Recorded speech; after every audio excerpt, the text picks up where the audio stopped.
2000-yilgacha O'zbekistonda 6000 ta kutubxona bo'lgan. Hozir 250 ta saqlanib qoldi. Ya'ni eng yomon jaholatimiz nima bilasizmi? Ota-onasi o'lgandan xursand bo'lyapti-da, kitoblarni qog'ozini tashlab yuraveradi.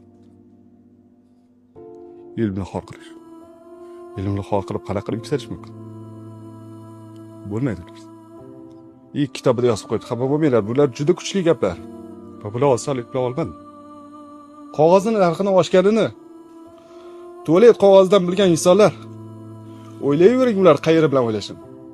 Nima millatga aylandi? Kitob sotib o'tiraman-da, qarang. Bir kuni 30 ming so'mlik kitob sotdi. 30 ming. Men agar baklashga tersam ko'proq pul topaman. Vagonga chiqsam ko'proq pul topaman. Yonimda bir ayol o'tiradi. Satliroq. Gadoychilik qildi-da 1,5 million so'm pul topdi. Undan ham ko'proq pul topdi. Yomon alam qildi-da. Nega bilasizmi? Degan buni ham keltirib bergan, hammasi kitoblarda yozilgan. Degan aytadi. İnsanlar nima uchun donishmandlarga pul bermaydilar-u, gadoylarga pul beradilar desa. Degan aytadi. Ular ahmoq emas, bilishadi ko'rva kar bo'lib qolishligi mumkinini. Gadoy holatiga tushishligi mumkinligini. Lekin ular bilishmaydiki, hech qachon donishmand bo'la olmasliklarini.